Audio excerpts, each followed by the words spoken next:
Harry Moulding wasn't born in a magician's top hat, but he might as well have been. While most 10-year-olds were out chasing footballs or wasting hours on Minecraft, Harry was already chasing something far more elusive. It all started in Blackpool, the UK's neon-lit playground of roller coasters, rock candy, and old-school magic. One day, little Harry sat in a crumbling theater and watched a magician do something wild. Pull a card from thin air. Brain hacked. While other kids were trading Pokemon cards, Harry was perfecting the kind of card tricks that made grown men question reality. He wasn't just playing around. He went full obsession mode. He'd spend hours in front of a mirror studying his hand movements like a surgeon with a deck of cards. No social life. He was busy learning how to vanish coins, levitate objects, and read minds. By the time he hit his teens, Harry was already performing at local parties and weddings, wowing boomers and zoomers alike.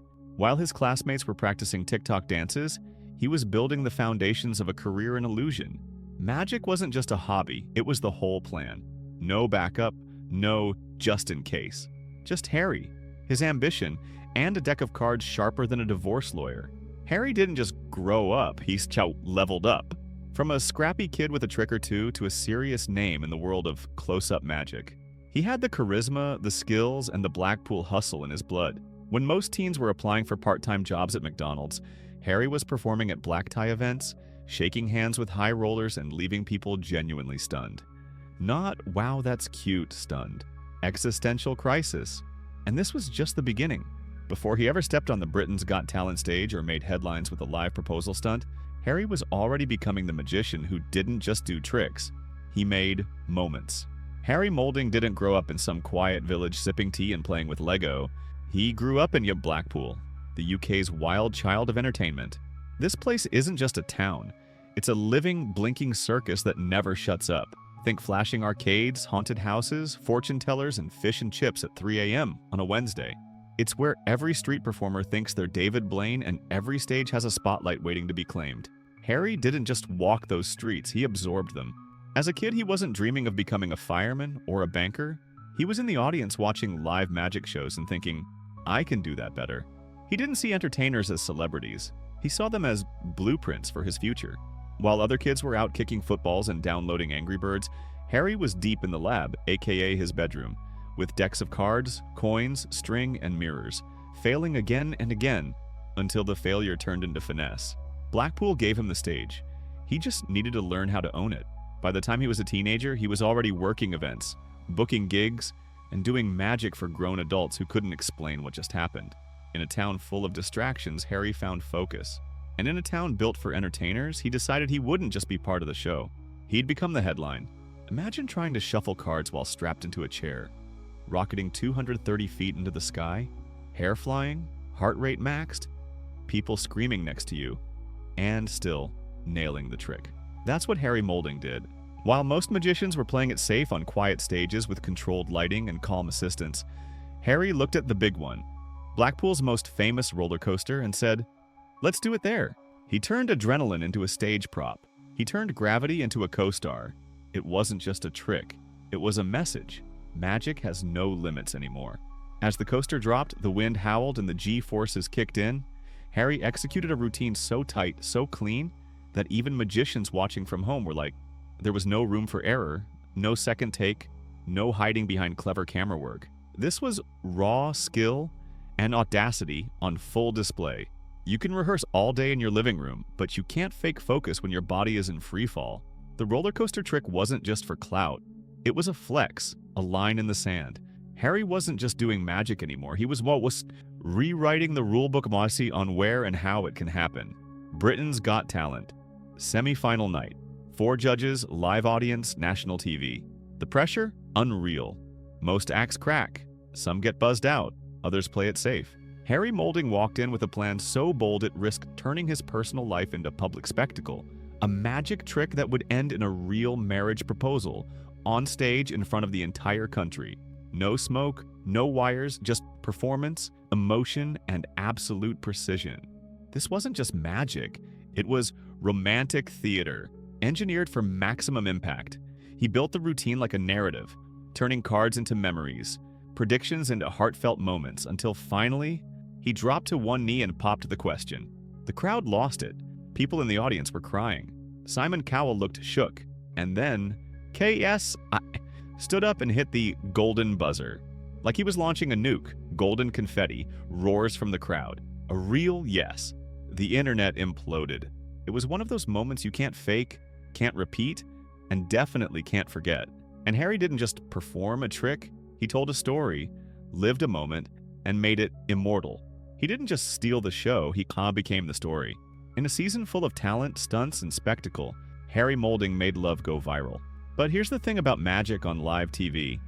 People don't just watch, they can analyze. And Harry's proposal stunt, it didn't just make headlines, it divided the nation. Reddit threads blew up. TikTok sleuths tried breaking it down frame by frame. Was it real? Was it staged? Was it ethical to turn love into performance art? Some called it genius. Others called it manipulative. But one thing was certain.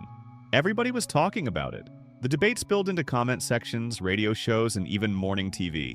In an age where attention is currency, Harry had just hit the jackpot. And that's the point. Magic in 2025 isn't about rabbits and hats anymore. It's about creating moments so massive, so emotionally charged, they break through the noise of the internet and stick in your memory like a chorus you can't stop humming. Harry understood that. He knew the risk. Knew that turning love into a live act might cost him fans or win him millions.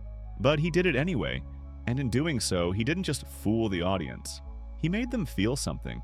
Whether you loved him or hated him after that night, you remembered his name.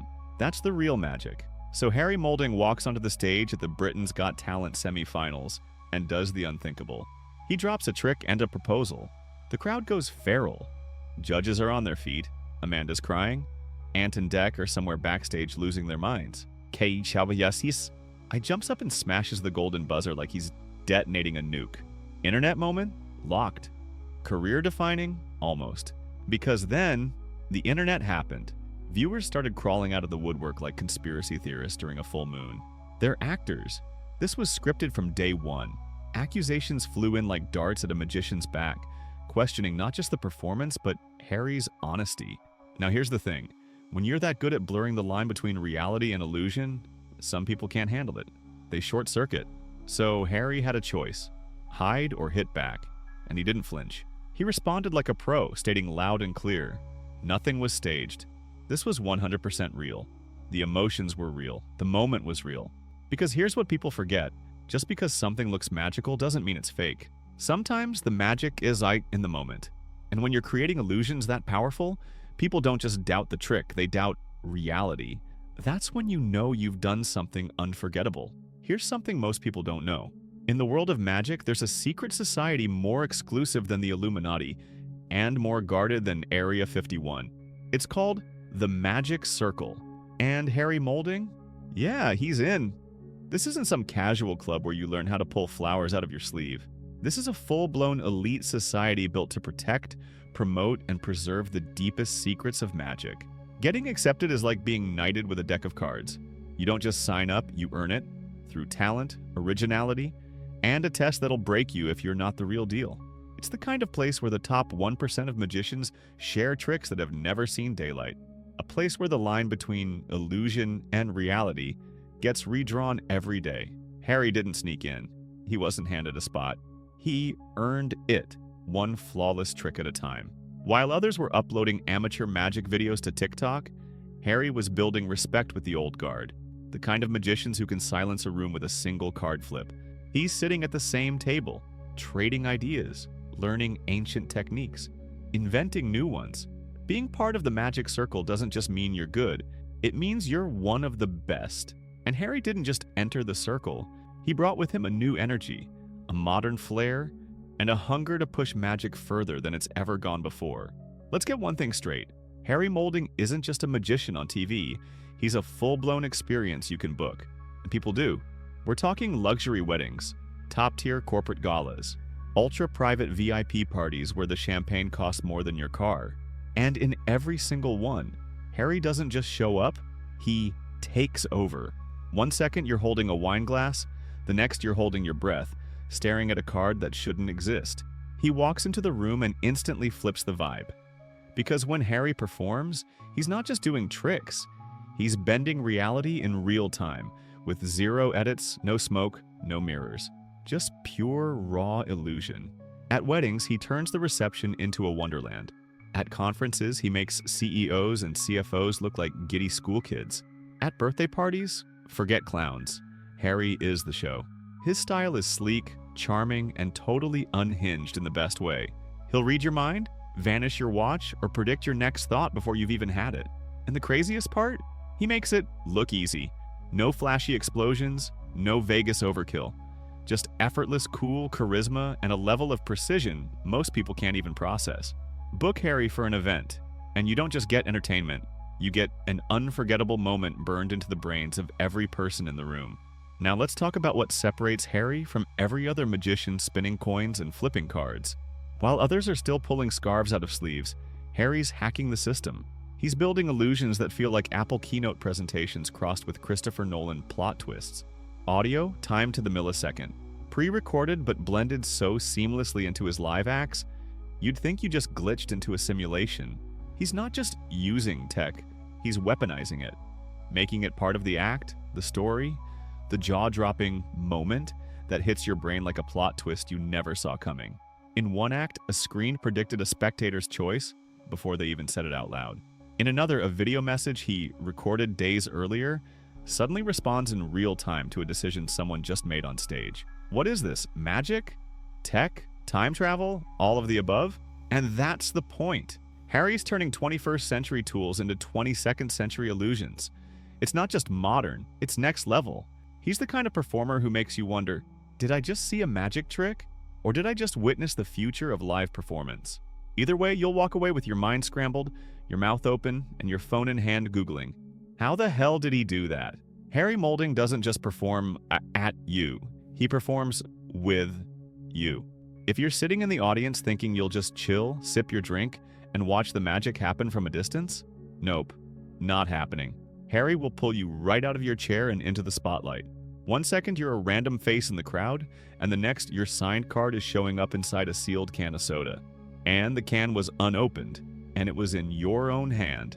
He doesn't just break the fourth wall, he saws it in half, sets it on fire, and then rebuilds it in the shape of a flaming ace of spades. His style is like if David Blaine and a hype man had a baby, quietly confident but always pulling you into something jaw-dropping. Because here's the thing, magic is a one-way street unless you make it personal. Harry knows this. That's why he uses your name, your phone, your thoughts, your grandma's favorite number, and turns them into living, breathing plot twists. He'll borrow your ring, make it vanish, and then somehow it's inside a locked box that's been hanging from the ceiling since before the show started. Audience participation isn't a gimmick for him. It's the whole engine. Because when you are the trick, the applause hits different. You're not just watching a magician, you're in the middle of the illusion, and your brain is screaming, what just happened? But Harry's not stopping at wedding gigs and TV stages. This guy is dreaming bigger than big. He's got his eyes locked on the neon kingdom of entertainment itself, Las Vegas. That's right, the same city where magicians become legends. Where your name doesn't just go on flyers, it goes on buildings. Harry's vision? A full-blown Vegas residency where illusions scale up to skyscraper size. Audience members teleport, entire rooms vanish. The kind of show where halfway through you're not sure if you're in a theater or a parallel universe. He's not looking to do a cute 30-minute card trick. He wants a multi-sensory, cinematic, mind-bending magic experience that leaves people flying back home questioning their entire reality. And the crazy part? He could actually pull it off. This isn't just some pipe dream scribbled in a notebook. Harry's already got the foundation. The charisma, the craft, the chaos. All he needs now is the venue, the budget, and a shot. Vegas is loud, flashy, and filled with talent. But Harry's different. He doesn't just want to perform there, he wants to change what magic even looks